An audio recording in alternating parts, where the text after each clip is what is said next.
News that is true. Public service that is sincere. Commentary that is fair. And entertainment that is proudly Pangasinense. This is your DWJE 88.1 FM Radio Pangasinan. Going beyond just being number one. Working towards total domination. Jad Dagupan, walay saksakay ang radio station ya iyayag nasaray Dagupenyo. Jad Bunuan Binlog, Paborito. Bunuan Bukid, Paborito. Bunuan Gese, Paborito. Kalmay, Paborito. Karae, Paborito. Tanjad Karanglaan. Paborito. Aya, so 88.1 Radyo Pangasinan. Balita sa umaga. Musika walang sawa. Pangasinan Gulf Waves Network Corporation. Sa Pangasinan, ito ang DWJE 88.1 FM Radyo Pangasinan. Paborito. Kahit saan sulok ng Pangasinan, Paborito. ikaw ang pinag-uusapan. Paborito. Ang radyo na paborito ng bayan. Paborito. DWJE 88.1 FM ang pinapakinggan. Paborito ng kabataan at matatanda. Paborito. Paborito. Paboritong pakinggan sa bus, tricycle, jeep at mga opisina. Paborito mo, paborito ko, paborito natin lahat. DWJE 88.1 FM Radyo Pangasinan. DWJE 88.1 FM Radyo Pangasinan. Paborito. Ang susunod na programa ay rated GP. GP? Ano yun? Garantisadong pampaborito! Narito na ang mga unang balita sa araw na ito. Radyo Pangasinan Balita. Be informed. Be the first to know. Radyo Pangasinan Balita. Mga balitang naganap at nangyari sa huling 24 oras sa loob at labas ng Pangasinan. Radyo Pangasinan Balita. Dito lamang sa DWJE 88.1 FM. Paborito! Good morning! Maabig ang kabasan at si kayo namin kapaborito. Agaw nata na Biyernes, Hunyo 27, 2025. Welcome po muli sa Radyo Pangasinan Balita. At ngayon, sa ulo po ng ating mga balita. Sa ating balitang lokal, magkaangka sa motorsiklo sumalpok sa puno ng mangga. Isa ang patay. Radyo Pangasinan Balita. Binata sinaksak ng ice pick ng kainuman. Radyo Pangasinan Balita. Sa ating balitang pambansa, dalawang leader ng Kamara kinundi na si Vice President Sara Duterte sa paggamit ng salitang bobo. Radyo Pangasinan Balita. Second batch na mga uuwing OFW galing sa Middle East darating sa araw na ito kaysa Sabado ayon sa DFA. Radyo Pangasinan Balita. Sa ating balitang pandaigdig, warrant of arrest laban kay ex-President Yoon tinanggihan ng South Korea Court. Radyo Pangasinan Balita. Iran, inaresto ang 26 na katao na kasabwat umano ng Israel. Radyo Pangasinan Balita. Gilas Pilipinas, magsasagawa ng maagang ensayo sa FIBA Asia Cup sa ating balitang sports. Radyo Pangasinan Balita. At sa ating balitang entertainment, Hollywood actor na si Brad Pitt ibinahagi ang pagkakalugmok sa alak. Radyo Pangasinan Balita.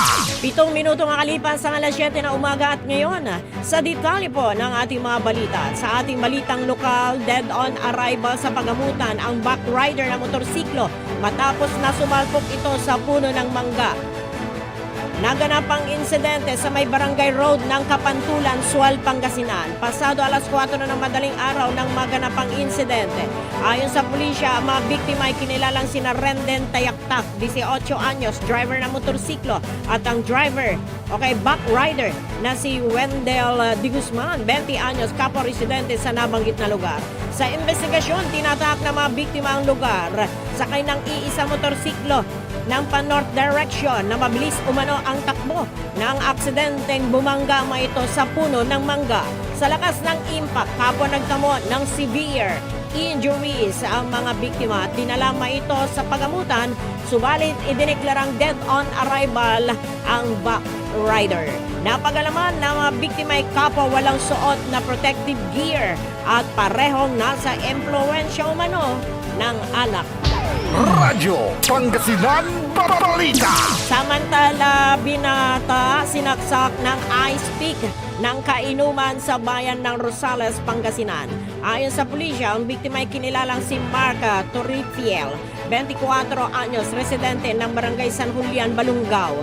Samantalang suspect ay ang 23 anyos na si Angelo Udo ng barangay Carmay East, Rosales. Sa investigasyon, nagkaroon ng argumento ang biktima ng suspect matapos na ihagis sa biktima at sa kasama nito ang yelo habang sila ay nag-iinuman sa isang bar sa may Purok 5, barangay Carmay East. Ang biktima ay nagtamo ng saksak sa likod at dinala ito sa Conrado Estrella Regional Medical Center upang malapatan ng lunas. Agad namang naaresto ang suspect na mga otoridad at nakarecover ang patalim na ginamit sa krimen. Radyo Pangasinan Balita. At sa ating huling balitang lokal, nagkaroon naman ng makabuluhang lecture ang mga kapulisan ng Dagupan City sa pamumuno ni Police Lieutenant Colonel Brandon Palisok, ang Chief of Police ng Dagupan City Police, tungkol sa anti-bullying sa mga estudyante ng Lucao Elementary School. Layunin nito na paigtingin ang kanilang kamalayan tungkol sa masamang epekto ng pambubuli at maiwasan ang pagkakaroon ng biktima o kay bully. Ipinaliwanag din nila ang mga posibleng kahantungan ng pambubuli sa mga nakakaranas nito.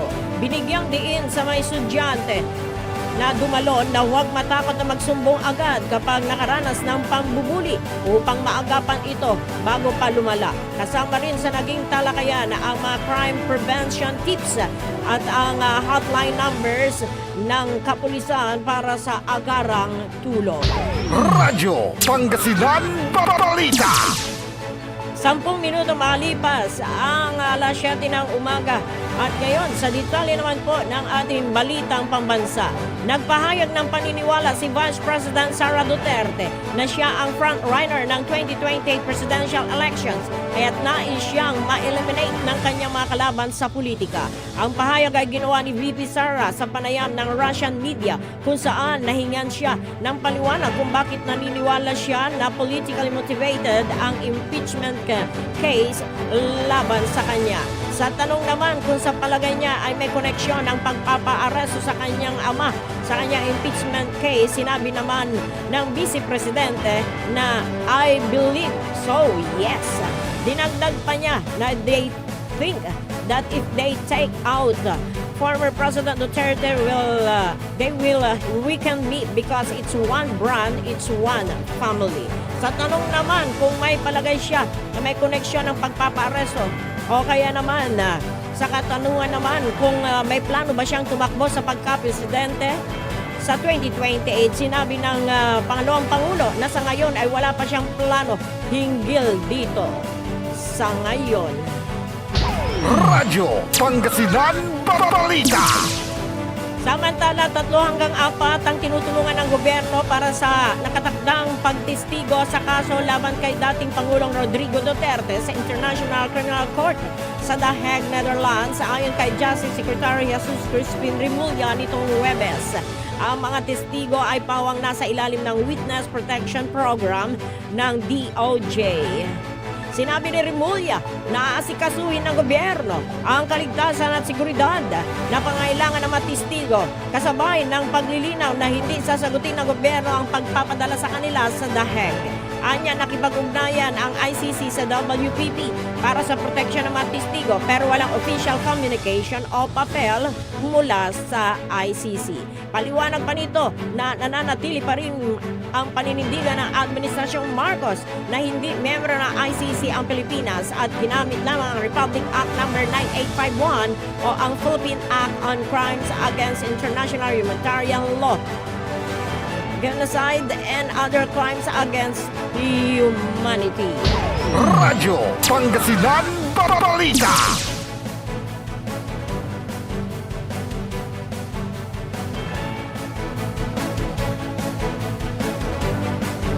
At sa karagdagan pa po ng ating balitang pambansa, kinundina ng dalawang leader ng Kamara si Vice President Sara Duterte dahil sa paggamit nito ng salitang bobo bilang tugon sa mga tanong ukol sa kanyang madalas na biyahe sa ibang bansa. Ayon kina House Assistant Majority Leader at Manila 1st District Representative Ernesto Ernex Junicio Jr. at Lanao del Sur 1st District Representative Zia Alonto, hindi nararapat sa isang leader ng bansa ang ganitong pananalita at sinisira nito ang pamantayan ng pagiging isang opisyal ng gobyerno. Iginit ni Junicio na inaasang maging huwara ng mga opisyal ng gobyerno lalo na sa kabataan. Binigyan din niya si President Ferdinand Bongbong Marcos Jr. bilang halimbawa ng isang leader na patuloy na nagpapakita ng hinahon sa kabila ng mga batikos. Nagpahayag din ng pagkakabahala si Adyong hinggil sa asal at prioridad ng pangalawang Pangulo, lalo na kaugnay ng paulit-ulit nitong pagbiyahe sa labas ng bansa. Bagamat hindi na siya nagulat sa naging pahayag ni Duterte, binigyang din ni Adyong na dapat ay may mataas ang pamantayan sa diskurso ng mga opisyal ng gobyerno. Pinaliwanag niya na ang mga salita ng pangalawang Pangulo ay hindi lamang replikasyon ng mga pagkatao, ng kanyang pagkatao, kundi ng opisina na kanyang kinakatawan. Hinimok niya ang mga opisyal ng pamahalaan na ituon ng pansin sa esensya ng mga usapin kaysa sa mga insulto. Radyo Pangasinan Balita. Nasa 283 lawmakers ang nagpahayag umano ng kanilang suporta kay Speaker Martin Romualdez para ipagpatuloy ang kanilang liderato sa 20th Congress. Ito ang iniulat ni Manila Representative Ernesto Junicio. Inilarawan naman ni Lanao del Sur Representative Zia Alonto Adyong ang nasabing suporta bilang overwhelming. Habang Mayor Riana ang nagpahayag ng suporta sa patuloy na pamumuno ni Speaker Romualdez, binigyan din ng mga miyembro ng Kamara na ang boto ng speakership ay nananatiling isang personal at voluntaryong desisyon. Ginawa ng mga mambabatas ang paglilinaw matapos na makipagpulong ang speaker sa mga neophyte at mga nagbabalik na miyembro ng Kamara sa isang fellowship dinner kamakailan. Sinabi nila na walang apela si Speaker Romualdez para sa suporta sa nasabing fellowship dinner. Sinabi ng dalawang kongresista ng hapunan na 1 kilos laman para salubungin at bigyan inspirasyon ng mga bago at nagbabalik na miyembro ng House of Representatives. Sinabi pa ni Adyong na nagbigay lamang ng guidance si Speaker sa mga bagong miyembro ng Kamara kung paano sila magiging epektibong leader sa kanilang mga distrito. Radyo Pangasinan Balita. Nakatakda namang dumating bukas o sa araw o kaya ay nakatakdang dumating sa araw na ito o sa araw ng Sabado ang ikalawang batch ng Filipino repatriates mula sa Middle East ayon sa Department of Foreign Affairs. Kinumpirma ni DFA Undersecretary Eduardo De Vega na binubuo ng 20 Pilipino mula sa Israel ang ikalawang batch ng mga repatriates. Anya, mula sa Israel, posibleng dumaan sila sa pamamagitan ng Bangkok, Thailand. Matatandaang dumating sa bansa ang unang batch ng Filipino repatriates noong gabi ng Martes. Ang mga ito ay mula sa Israel, Jordan, Palestine at Qatar. Pinagkaluban naman sila ng gobyerno ng Pilipinas ng mga tulong pinansyal na nagkakalaga ng 150,000 pesos at binigyan ng temporary shelter o transportation pauwi sa kanilang lalawigan. Radyo Pangasinan Balita. Suportado naman ng Pilipinas ang two-state solution na kapwa-naayon para sa Israel at Palestine.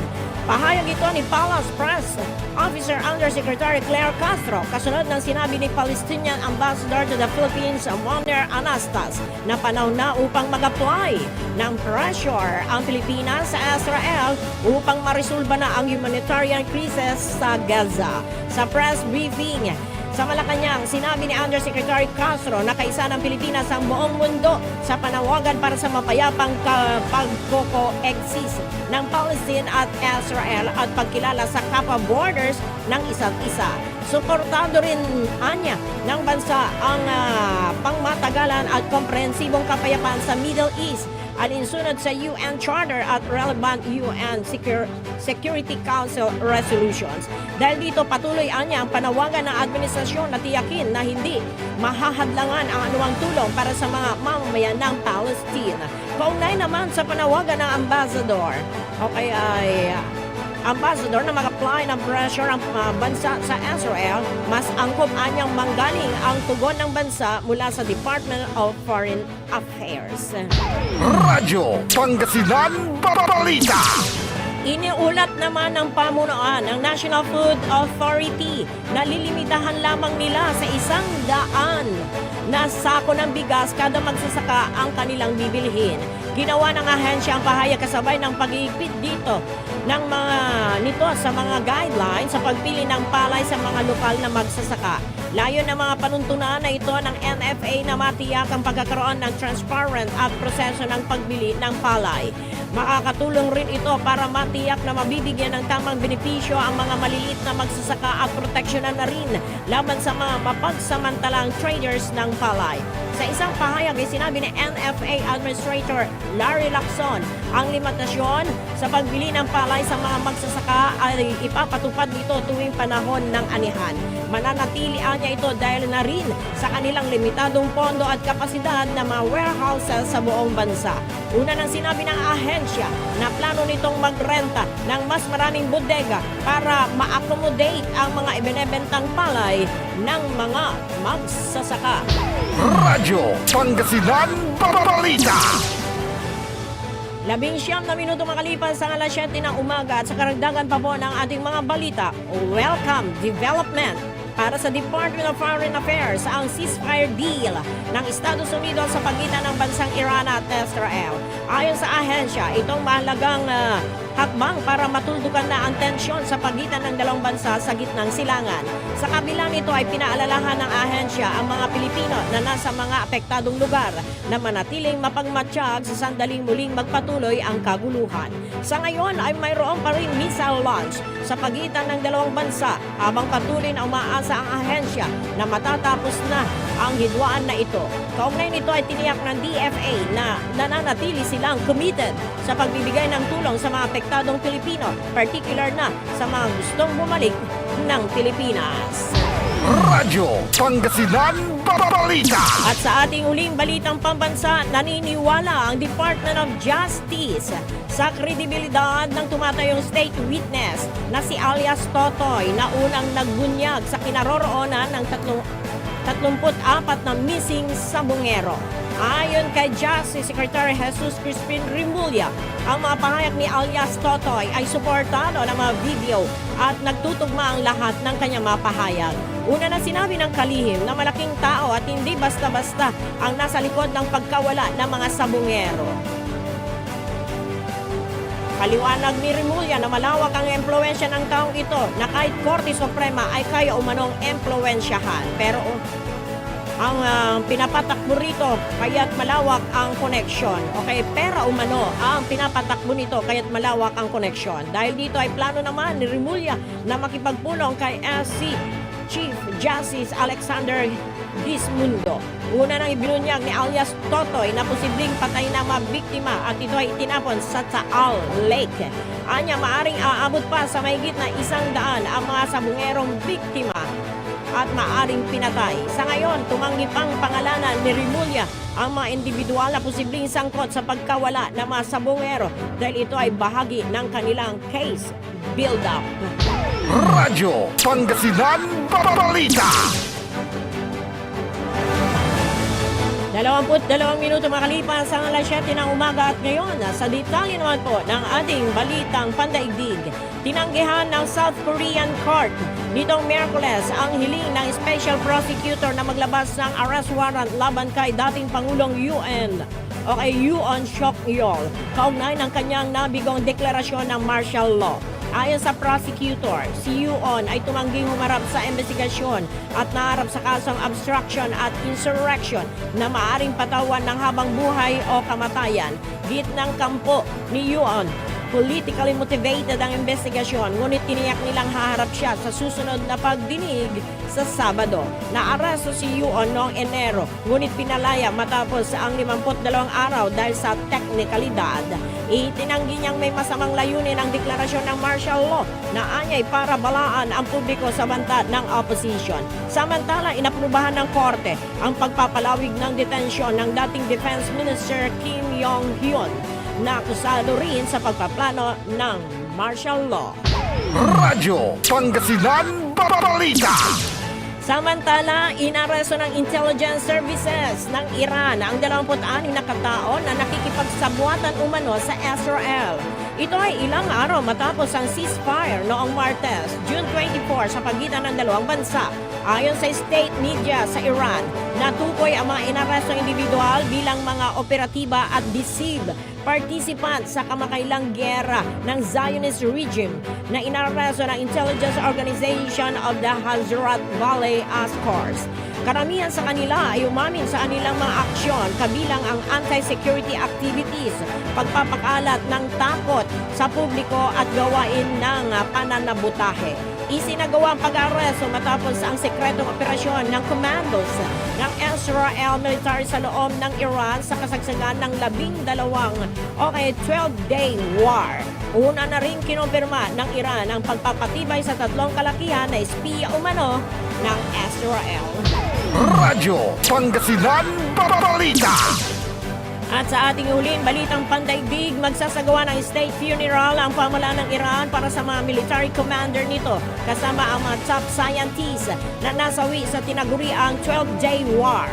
Nakatakda ito sa araw ng Sabado, June 28, 2025. Maalalang nagsimula ang airstrike sa pagitan ng Israel at Iran noong June 13 kung saan sa unang araw ng giyera ay agad nasawi ang pinuno ng Revolutionary Guards na si Hazim Salami.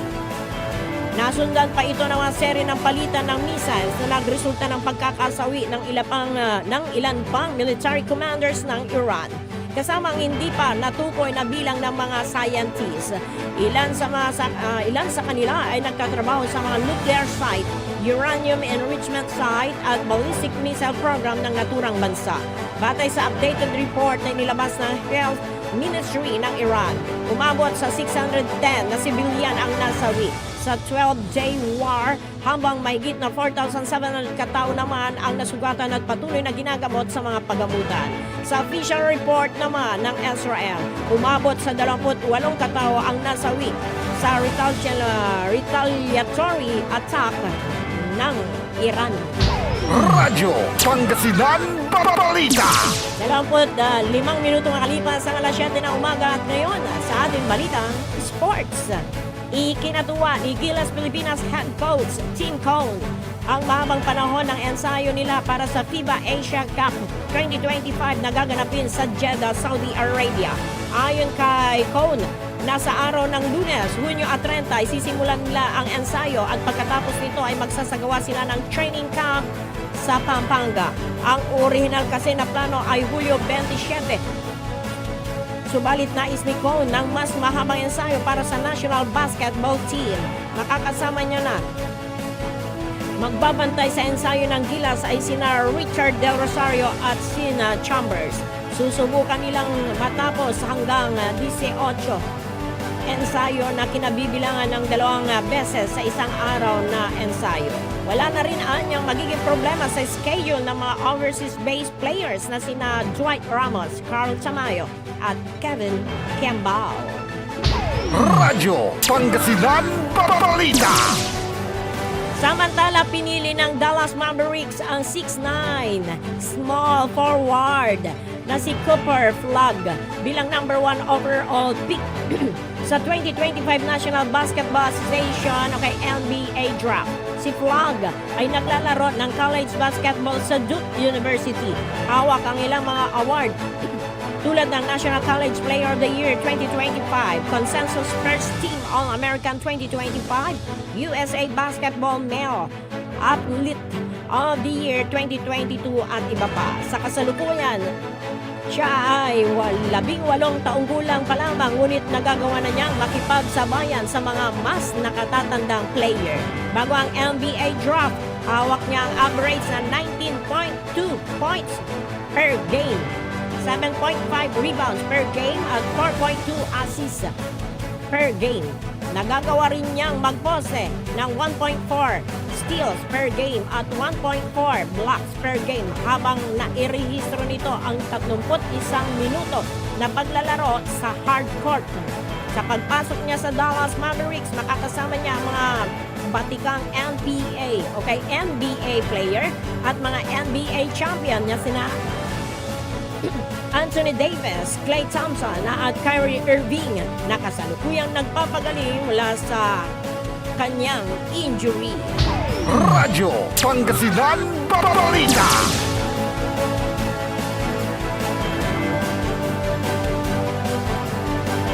At ngayon sa ating balitang entertainment, nagtapat ang award-winning Hollywood actor na si Brad Pitt tungkol sa kanyang laban sa adiksyon sa alak at ang kanyang paglalakbay patungo sa mabigat na pagkakalugmok dahilan para makagawa umano siya ng maling desisyon. Ang naturang mga pagbabahagi ay ginawa ni Brad Pitt matapos ang kanyang pagbisita sa Armchair Expert podcast na pinapalakad ni Doc Shepard, isang kapwa Alcoholics Anonymous attendee. Habang nagpropromote ng kanyang bagong action film na FI, ibinahagi ni Brad Pitt ang karanasan sa kanyang meetings kung saan nakatagpo siya ng mga kalalakihang may katulad na pinagdadaanan sa buhay. Ayon kay Shepard, noong unang dumating si Pitt sa mga meetings, nag-alala siya kung paano magiging tapat ang aktor sa kanilang grupo, ngunit pinatunayan ni Pitt na kaya niyang maging bukas at tapat tungkol sa kanyang mga karanasan sa addiction sa alak. Dagdag pa nito na marami siyang natutunan sa pagiging bukas sa mga taong may mga kalintulad na kwento at ipinagpapasalamat niya ang pagiging tapat ng iba na maging inspirasyon sa kanya. Ayon pa kay Pitt, ang atmosphere sa mga meeting ay nakakatulong umano upang maging bukas sa mga tao sa kanilang kahinaan. Radyo Pangasinan Balita. 30 minuto makalipas ang alas 7 ng umaga, magbabalik po ang Radyo Pangasinan Balita. Makalipas po ang ilang paalala. Ang puta-putang Iran Balita. Our objective was the destruction of Iran's nuclear enrichment capacity and a stop to the nuclear threat posed by the world's #1 state sponsor of terror. Ang puta-putang Iran Sunata. Hot shot running in my non-stop 30. Son ang puta-putang Iran Impormasyon. Aya sa DWJE 88.1 FM Radyo Pangasinan. Paborito. Kapaborito, 7:30 na. Time check is brought to you by Anli Servisyo Bunuan Gazette. Sa pag-unlad, disiplina at pagkakaisa ang kailangan. By Cap Noel Bumanlag. We want you well, cause we care. Here at WellCare Diagnostic Center. Deserve mo ng best care, kaya dito ka na sa WellCare Diagnostic Center. We want you well, cause we care. Here at WellCare Diagnostic Center.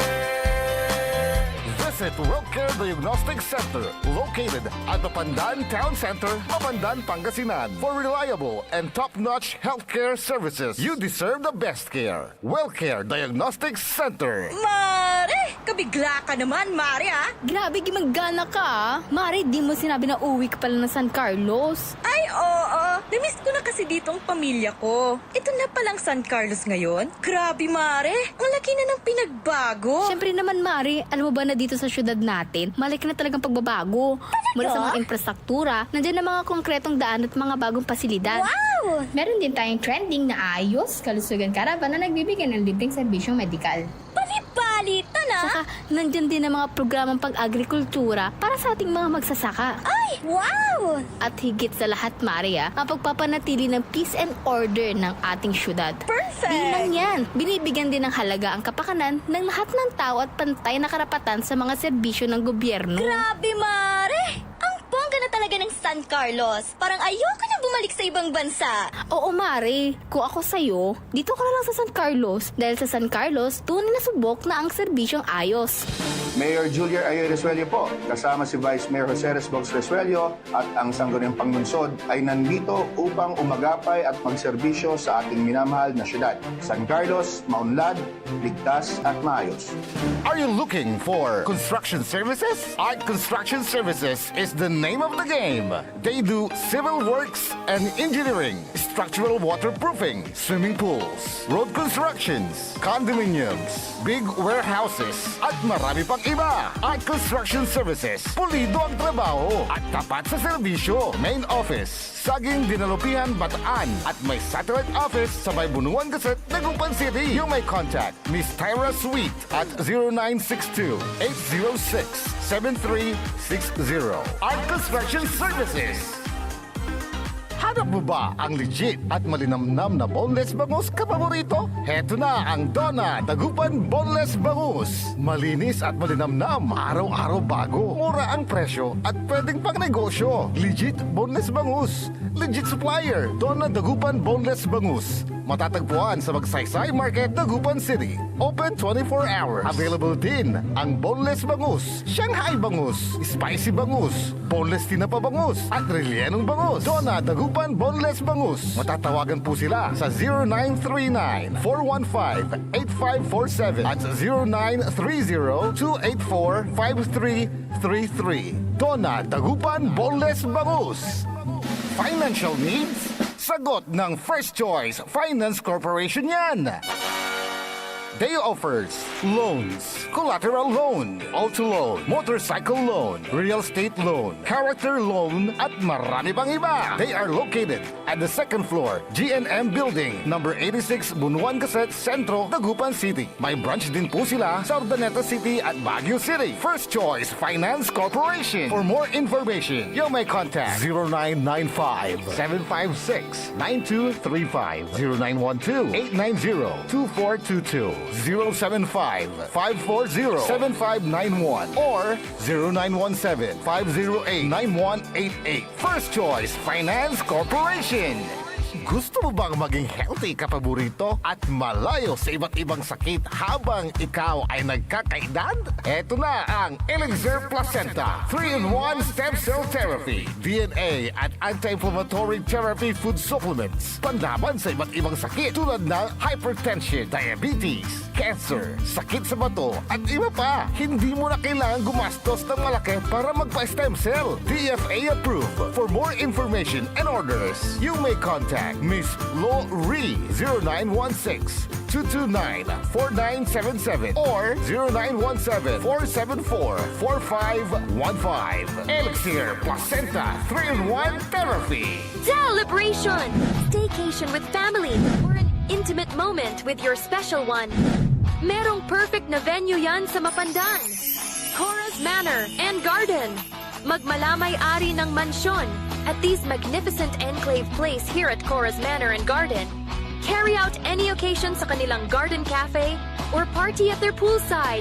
Have a sing-along at their music room. Relax at their room accommodation or enjoy a private time with someone.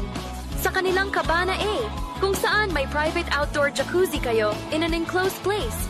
Enjoy great food, warmly welcoming staff, exceptional accommodations, and relaxing scenery at Cora's Manor and Garden. Whatever it is, Cora's Manor and Garden is the perfect place to be. Visit them at Barangay Pias, Mapandan, Pangasinan, or call them at 0945-800-7074.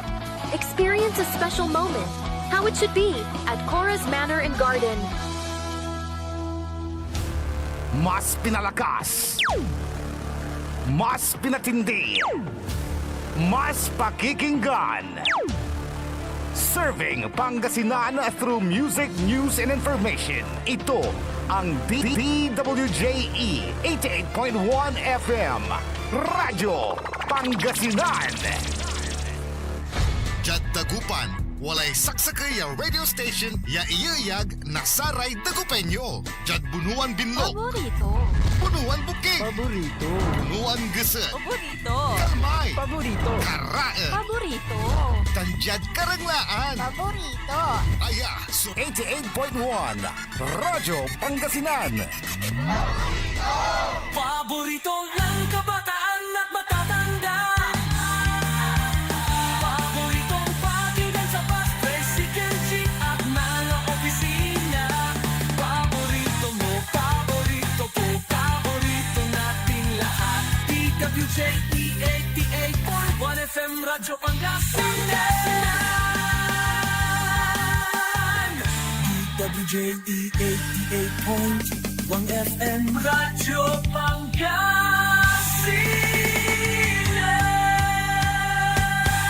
Paborito. Alas 7:38 na po ang ating oras. Tuloy-tuloy pa rin ho ang programang Radyo Pangasinan Balita. Agaw nata na Biyernes kapaborito, kapinsan ko rin Sabado. Arat saray nangingirasan.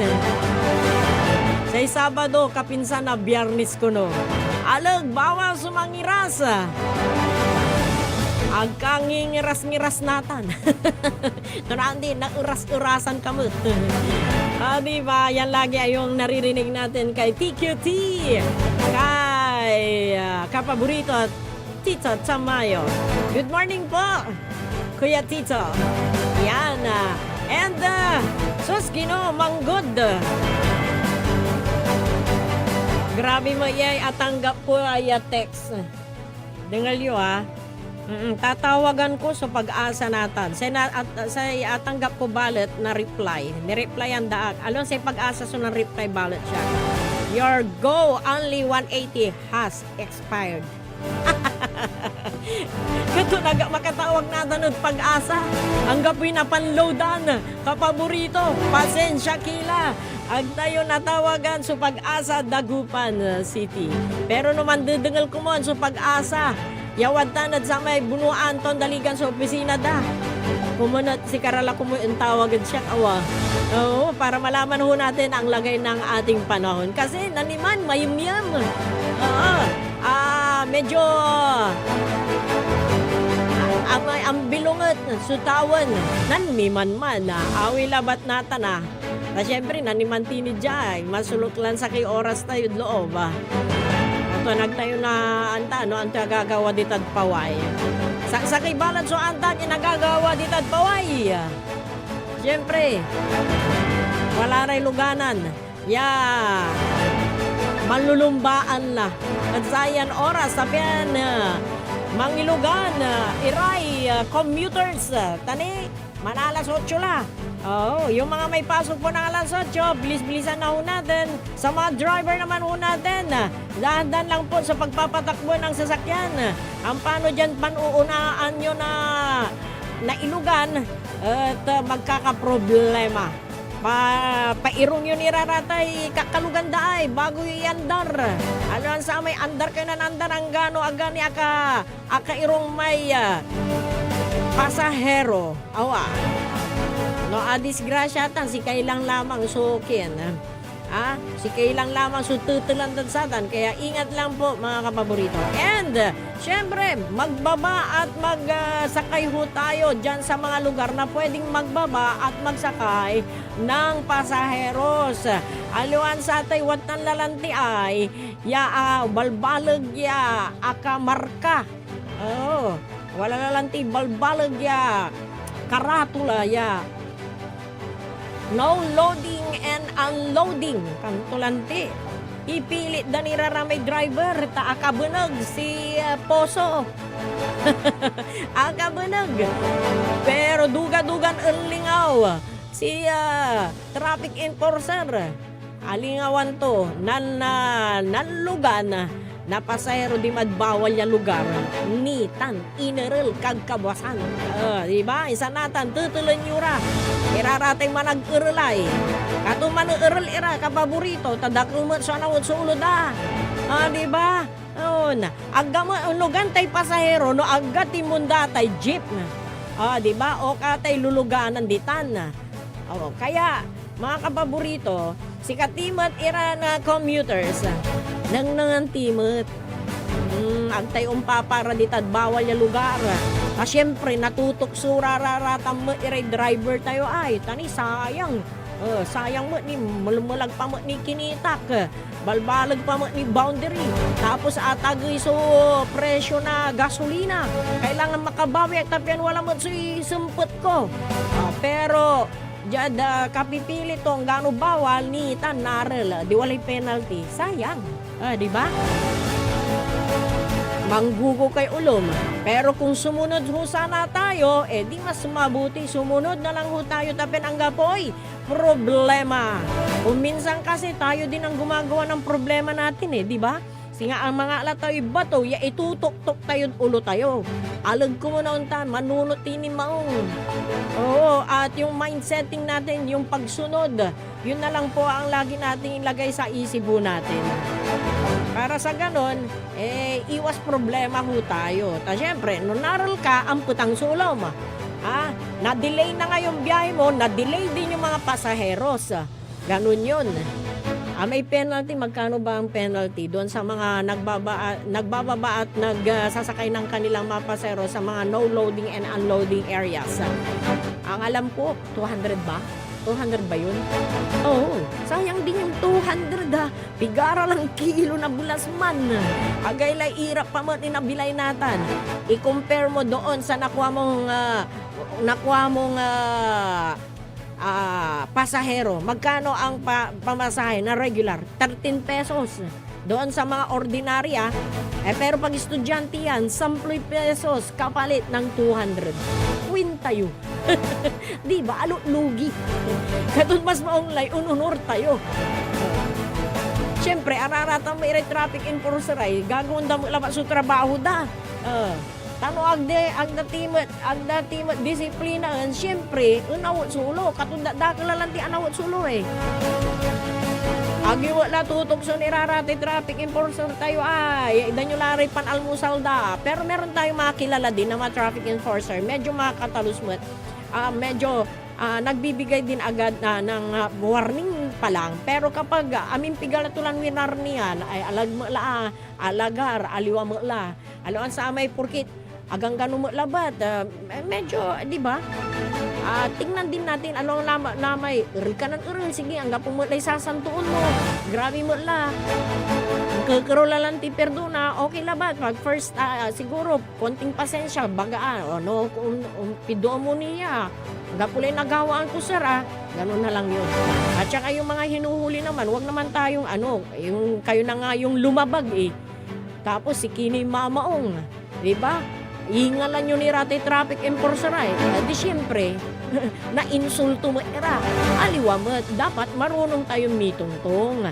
no nayari amoy mikasi di mikasi ka ta si kay anong nang alingo si kay ikaw yung lumabag di ba mga kapaborito talabat reminder tilabat tan kapaborito kasi yun na yung mga naoobserbahan ho natin alas 7:45 na po ang ating oras nako isa po na nakakatuwa mga kapaborito etong medyo kumalma ang labanan ng Israel at saka Iran. Kasi dahil dun sa ceasefire. Pero sabi nga kahit na may ceasefire, meron pa rin batuhan pero hindi nagaano. Sinasabi nga yung 12-day war na sinasabi sa 12 araw na yun marami po ang nasawi doon sa part ng Iran at ganun din po dito sa Israel. Bagamat kokonti ang nasawi pero marami ang nadamay na sibilyan ang maraming nadamay. Yun ang nakakalungkot, di po ba? Yung bang wala ka bang kaalam-alam at wala ka namang kasalanan kung anong pinag-aawayan ng dalawang ito. At kahit na alam mo na meron silang pinag-aawayan, pero bakit nadadamay yung mga sibilyan? Yun ang masakit. Kasi kapag pinakawalan naman yung mga missiles na yan hindi mo alam kung kanino yan tatama kung saan yan tatama. Hindi po ba? Kaya heto, medyo kumal mga kapaborito, pero yung tension nandoon pa rin. At tayo naman po mga kapaborito, ang Pilipinas po ay nagpahayag ng katuwaan diyan po sa pagkakaroon ng ceasefire. Pero yung ating mga kababayan mula po sa Middle East ay patuloy po na gusto nilang umuwi. Meron na ngang second batch na uuwi mga kapaborito. At ayon po sa report ng DFA, posible ngayong araw na ito kaysa Sabado. Yung second batch ng mga repatriates na OFWs. Kasi syempre, isang buhay natin Ito siguro mga uuwing OFW, ito yung talagang nandoon sa area na talagang panganib na sa kanila.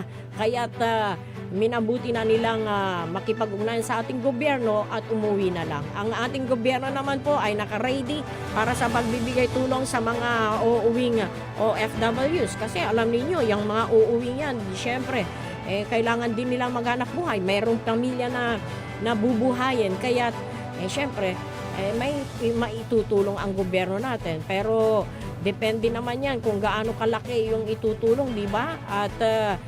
At syempre, depende rin kung ilan pa yung mga uuwi. Kaya yun din po ay isa sa mga tinututukan ngayon. At yung tulong naman, syempre yung kaya lang na itutulong. Sa dami ba naman ng uuwi?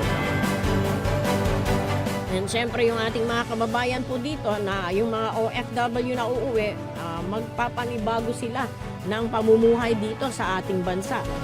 Kasi doon maganda ang trabaho, umuwi dahil sa panganib sa kanilang buhay.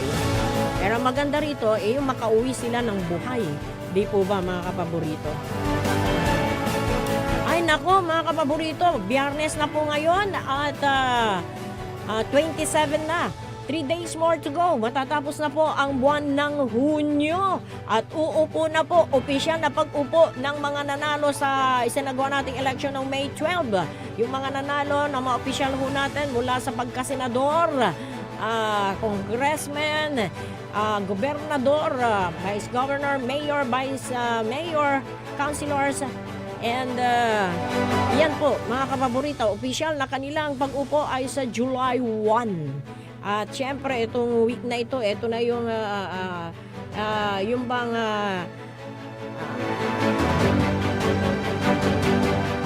yung pag-transfer, yung ugnayan para sa ganon ay malaman kung ano yung mga dapat na ipapamana ng mga aalis na sa kanilang pwesto. Last day na nila sa June 30. Yung iba nga pumunta na, nag-abroad na nga at nagpahayag na ng kanilang ceasefire muna sa politika. Sabi nga tanggap naman yung kanilang mga pagkatalo, mga kapaborito. Syempre, talagang ganyan. Sa eleksyon, may mananalo at may matatalo. Alam naman ng lahat niyan ng mga kumandidato. Merong, syempre, hindi lahat naman sila gustong magserbisyo sa ating gobyerno at magsilbi sa atin mga kapaborito. Kaya lang hindi nga pinalad nitong katatapos na nung eleksyon. At yung mga nanalo sila ang uupo sa July 1. At makikita din natin dun sa mga bago, sa mga neophytes, sa politics. Sana makita natin yung kanilang mga ipinangako, di po ba mga kapaborito na gagawin. At sana yung mga iniwan o iiwanan ng mga aalis sa kanilang posisyon na magaganda na mga proyekto sana maipagpatuloy. Huwag yung may magandang proyekto, may magandang programa, dahil sa kalaban mo sa politika, ayaw mong ituloy dahil project 2 yan unya, programa 2 na unya.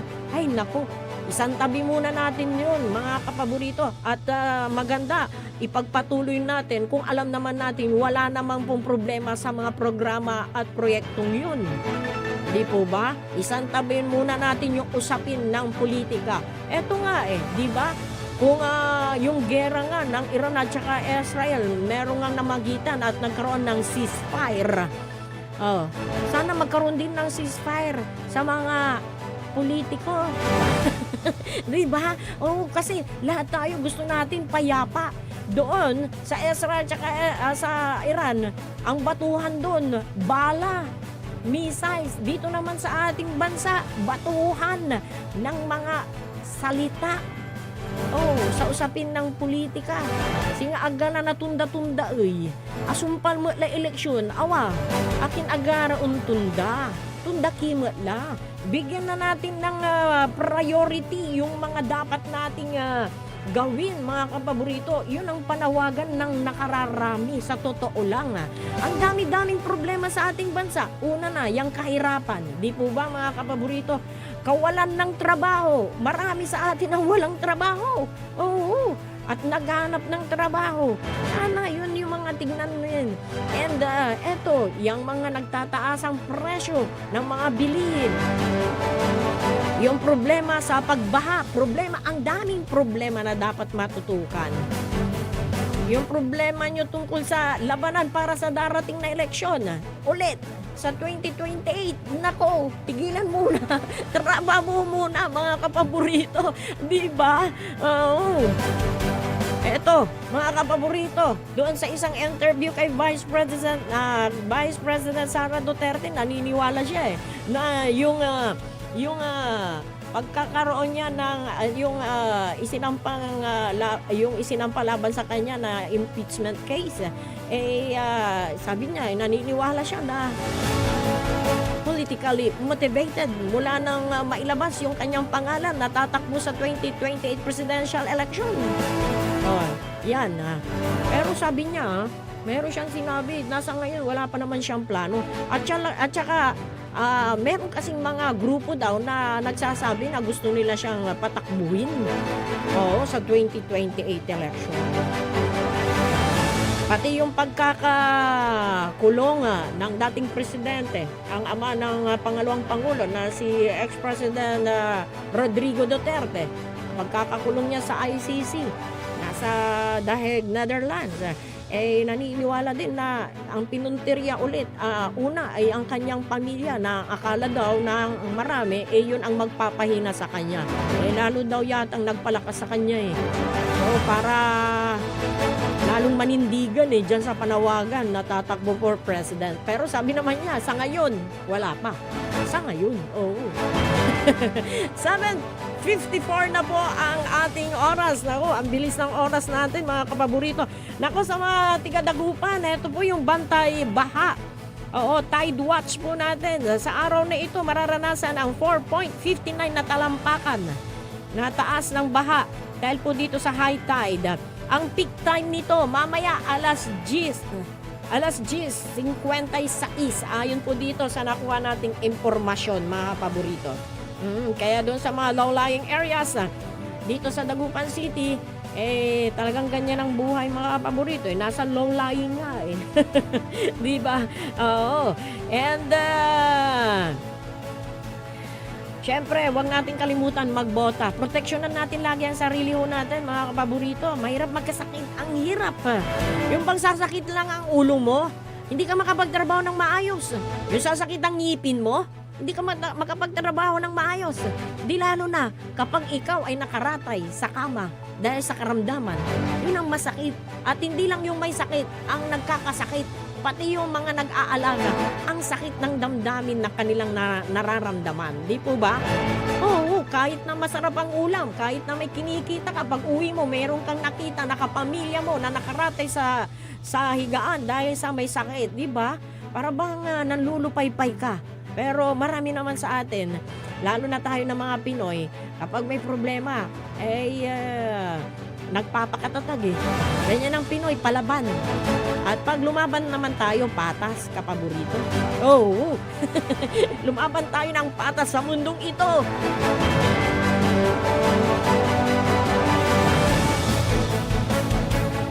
Sa July 1, umpisa na rin po ang voters registration. Yung mga kailangan ng bumoto sa darating na December 1 Barangay NSK election. Ito na po yung pagkakataon nyo para magparehistro, mga kapaborito. And yung mga hindi nakaboto nung nakaraan dahil hindi mahanap ang pangalan at nawala yung kanilang pangalan, pagkakataon nyo para magrehistro, mga kapaborito. Reminder yan from Comelec. Para sa ganon, pagdating ng December 1, makakaboto tayo sa barangay and SK election. Nako, alas 5, okay, alas 7:57 na po ang ating oras. 3 minuto na lang po bago mag-alas 8 ng umaga. No choice na ho tayo, kundi dadako muna ho tayo sa ating mga greetings. Good morning and happy listening, happy viewing po kay kapaborito Rowena Miraflor dyan sa may Batangas. Oo, dyan sa may Batangas. Laging nanonood sa atin na nakikinig dito sa ating programa. And syempre kay Ate Aldea Ballesteros dyan sa may Villa Santa Barbara, kay Dr. Eliza Ballesteros, dentista, and kay Jadeneth Ballesteros. Good morning din po sa mga tagapakinig ho natin dyan sa may Bunuan area, Bunuan Gisad, Bunuan Bukig, Bunuan Binlop. Maabigyan kabasanod si kayo namin. Sa mga kapitbahay ko dyan sa may Sitio Bagong Barrio, maabigyan kabasanod si kayo na amin. And lalo na sa ating pinakamamahal na nanay, si kapaborito, Nanay Tita Ligaspi. 85 years old, walang maintenance. Ganyan kalakas yung nanay ko. Magsilmo niya malabir.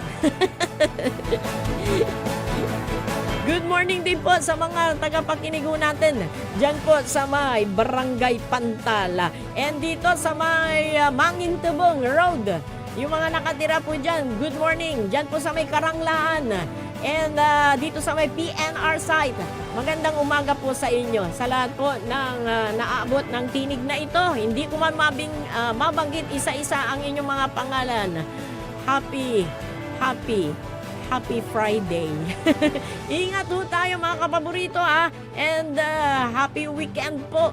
Ingat po tayo, maging masaya ho tayo lagi. Piliin natin maging masaya. Umiwas sa pakikipag-away. Hindi kailangan na laging bumuka yung bibig ho natin para lang manlait na ng ating kapwa. At kahit tayo ay nilalait mga kapaborito, mas mabuting manahimik. Hindi porket nanahimik ay talo ka. Kung minsan yan yung pinaka-the best na sagot na nakakaligalig sa iyong kaaway. Tips lang yan mga kapaborito mula sa inyong lingkod. Hay nako! Salamat po mga kapaborito. Nakasama po natin sa ating technical side si Engineer Richard Olanday. Ako po si Amor Ligas-Pidiga. Maraming salamat and magandang morning! Sikaratan sa Saray Manunaan na Balita. Edsayan Kabuasan. Radyo Pangasinan Balita. Ang puta-putang Iran Balita. Our objective was the destruction of